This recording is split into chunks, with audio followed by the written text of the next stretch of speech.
சென்னையில் மருத்துவத்துறை சார்ந்த நிறுவனங்களில் அமலாக்கத்துறை சோதனை. வேலூரிலும் சோதனையில் ஈடுபட்டுள்ள அதிகாரிகள். புதுக்கோட்டை மாவட்டம் வடகாட்டில் இருதரப்பினரிடையே ஏற்பட்ட மோதல் வன்முறையாக வெடித்தது. வீட்டிற்கு தீ வைக்கப்பட்ட நிலையில் 14 பேரை கைது செய்த காவல்துறை. புதுக்கோட்டை வடகாட்டில் இருதரப்பு மோதலால் அரசு பேருந்துகள் நிறுத்தம். காவல்துறையிலிருந்து தகவல்கள் வரும் வரை பேருந்துகள் இயக்கப்படாது என போக்குவரத்து கழகம் அறிவிப்பு. தஞ்சாவூர் மாவட்டம் பட்டுக்கோட்டை அருகே பாஜக மகளிரணி முன்னாள் பொறுப்பாளர் கொடூர கொலை. தலையை துண்டாக்கிய கொலையாளிகளுக்கு போலீசார் வலைவீச்சு. தமிழ்நாட்டில் பொறியியல் படிப்பிற்கான ஆன்லைன் விண்ணப்ப பதிவு நாளை தொடங்குகிறது. ஜூன் 6ஆம் தேதி வரை விண்ணப்பிக்கலாம் என அறிவிப்பு.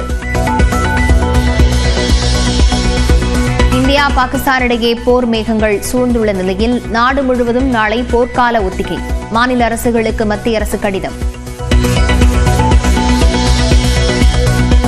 வான்வழி தாக்குதலின் போது ஒலிக்கப்படும் எச்சரிக்கை சைரன்களை இயக்கி ஒத்திகை பார்க்க உத்தரவு. போர்க்கால பாதுகாப்பு நெறிமுறைகளை பொதுமக்களுக்கு எடுத்துரைக்கவும் மாநில அரசுகளுக்கு அறிவுரை. இந்தியா பாகிஸ்தான் ராணுவ மோதலில் ஈடுபடுவதை தவிர்க்க வேண்டும். ஐக்கிய நாடுகள் அவையின் பொதுச் செயலாளர் ஆண்டனியோ குட்டரஸ் அறிவுரை. கோவை, நீலகிரி, தேனி மற்றும் திண்டுக்கல்லில் இன்று கனமழைக்கு வாய்ப்பு. சென்னையிலும் மிதமான மழை பெய்யக்கூடும் என வானிலை மையம் கணிப்பு. கேரள மாநிலம் திரிசூரில் களை கட்டி வரும் பூரம் திருவிழா. அலங்கரிக்கப்பட்ட யானைகளின் அணிவகுப்பை கண்டுகளித்த மக்கள்.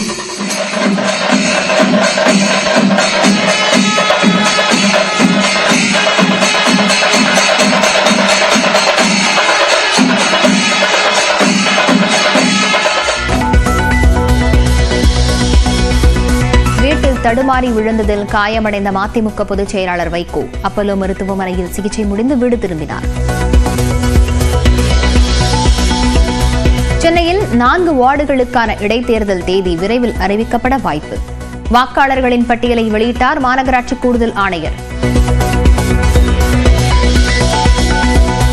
உதகை தொட்டபெட்டா மலை சிகரத்திற்கு செல்ல சுற்றுலா பயணிகளுக்கு தடை.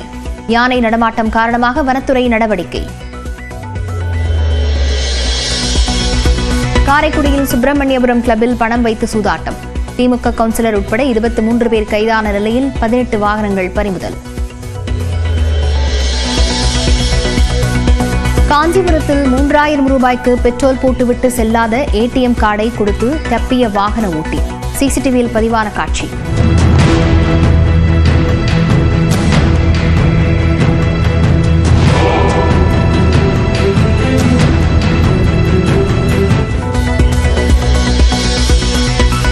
ஐபிஎல் புள்ளிப்பட்டியலில் முதலிடத்துக்கு முன்னேறப் போவது யார்? வாங்கடே மைதானத்தில் மும்பை, குஜராத் அணிகள் இன்று பல பரீட்சை. சென்னையில் ஒரே நாளில் சவரனுக்கு 1000 ரூபாய் உயர்ந்த தங்கம் விலை. 1 கிராம் தங்கத்தின் விலை மீண்டும் 9000 ரூபாயை கடந்தது.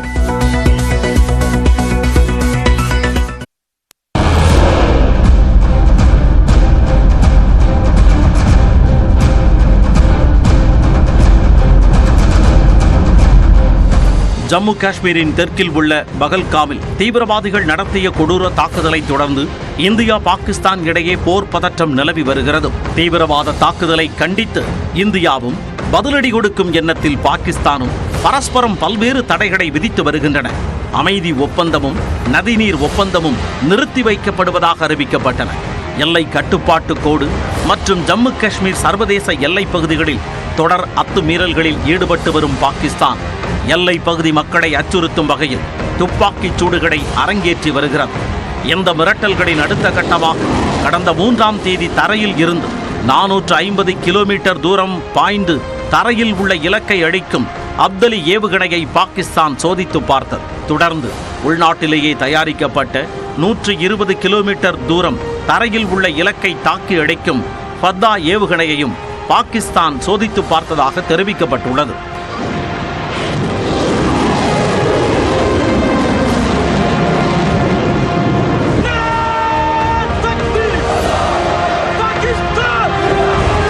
நிலையில் பாகிஸ்தானுக்கு தக்க பதிலடி கொடுக்கும் நேரத்தை எதிர்பார்த்து காத்திருக்கும் இந்தியா ராணுவத்தை பலப்படுத்தும் முயற்சியில் தீவிரம் காட்டி வருகிறது.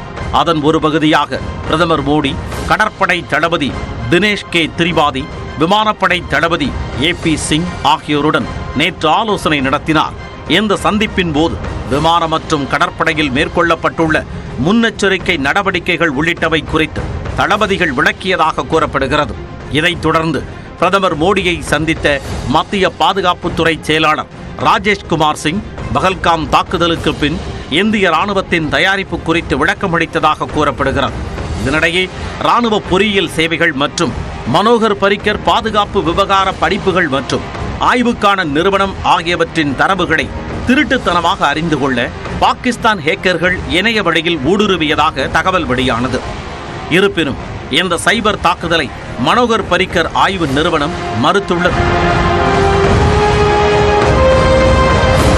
பகல்காம் தாக்குதலுக்கு பாகிஸ்தான் மண்ணில் திட்டம் தீட்டப்பட்டது மட்டுமின்றி அத்துமீறிய துப்பாக்கிச் சூடுகளையும் நடத்தி வரும் நிலையில் ஏவுகணை சோதனைகளையும் நடத்தி இந்தியாவை சீண்டி வருகிறார். இந்தியாவும் பாகிஸ்தானுக்கு தக்க பதிலடி தரப்படும் என கூறி வருகிறார். இந்நிலையில் மே 7ஆம் தேதி அனைத்து மாநிலங்களிலும் மக்கள் பாதுகாப்பை உறுதி செய்யும் வகையில் பாதுகாப்பு ஒத்திகைகளை மேற்கொள்ளும்படி மாநில தலைமைச் செயலாளர்களை மத்திய அரசு அறிவுறுத்தியுள்ளது. அப்போது வான்வழி தாக்குதல் முன்னெச்சரிக்கை கருவிகளின் செயல்பாட்டு திறனை மதிப்பிடுதல், கட்டுப்பாட்டு அறைகள், நிழல் கட்டுப்பாட்டு அறைகளின் செயல்பாடுகளை சோதித்தறிதல் போன்ற நடவடிக்கைகள் மேற்கொள்ளப்படும். எதிரிகள் தாக்கும் போது பொதுமக்கள், மாணவர்கள் தங்களை பாதுகாத்துக் கொள்ளுதல் மற்றும் திடீர் முழு மின்தடை தொடர்பான முன்னெச்சரிக்கை நடவடிக்கைகள் போன்றவை தொடர்பாகவும் பயிற்சிகள் மேற்கொள்ளப்படும். மேலும் இந்த பயிற்சி பொதுமக்களின் பாதுகாப்பு அம்சங்களை உள்ளடக்கியதாகவும், ஒருவேளை குடியிருப்பு பகுதிகளில் ஏதேனும் தாக்குதல் நடத்தப்பட்டால் அப்போது தங்கள் பாதுகாப்பை உறுதி செய்வது எப்படி என்பதையும் பயிற்சியின் போது மக்களுக்கு விளக்க வேண்டும் என்றும் தெரிவிக்கப்பட்டுள்ளது. மே மாதம் 5ஆம் தேதி வணிகர் நாளாக அறிவிக்கப்படுவதற்கான அரசாணை விரைவில் வெளியாகும் என முதலமைச்சர் மு.க.ஸ்டாலின் கூறிய நிலையில் விலைவாசி உயர்வை கட்டுப்படுத்த திமுக அரசு தவறிவிட்டதாக அதிமுக பொதுச் செயலாளர் எடப்பாடி பழனிசாமி குற்றம் சாட்டியுள்ளார். தமிழ்நாடு வணிகர் சங்கங்களின் பேரமைப்பு சார்பில் ஆண்டுதோறும் மே 5ஆம் தேதி வணிகர் தினமாக கொண்டாடப்படுகிறது. அந்த வகையில் 42வது வணிகர் தினத்தையொட்டி வணிகர் கோரிக்கை பிரகடன மாநாடு மதுராந்தகத்தில் நடைபெற்றது. இதில் பங்கேற்ற முதலமைச்சருக்கு வாழ் மற்றும் கேடயம் பரிசாக வழங்கப்பட்டது. அதனைத் தொடர்ந்து வணிகர்களுக்கு விருதுகள், மாணவர்களுக்கு கல்வி ஊக்கத்தொகை உள்ளிட்ட நலத்திட்ட உதவிகளை முதலமைச்சர் வழங்கினார். அப்போது பேசிய முதலமைச்சர் மு.க.ஸ்டாலின் வணிகர்களுக்கான சிறப்பு அறிவிப்புகளை வெளியிட்டார். வணிகர் நல வாரியத்தில் பதிவு செய்து நிரந்தர உறுப்பினர்களாக இருப்போருக்கான உதவித்தொகை 3 லட்சம் ரூபாயில் இருந்து 5 லட்சம் ரூபாயாக உயர்த்தப்படும். உணவுப் பொருட்கள் விற்பனை தவிர்த்து 500 சதுர அடிக்கு கீழ் உள்ள நிறுவனங்களுக்கு சுய சான்றிதழ் அடிப்படையில் தொழில் உரிமம் வழங்கப்படும். அனைத்து நாட்களும் 24 மணி நேரமும் வணிக நிறுவனங்களை திறக்க பிறப்பிக்கப்பட்ட அரசாணை மேலும் 3 ஆண்டுகளுக்கு நீட்டிக்கப்படும் என்று அறிவித்தார். என்னை கோட்டையில் வந்து சந்திச்சப்போ, இந்த அழைப்பு வந்து சந்தப்போ, மே 5 வணிக நல அரசு அறிவிக்கணும். இது இப்போ இல்லை, தொடர்ந்து நீங்கள் வச்சுக்கிட்டு இருக்கிறீங்க.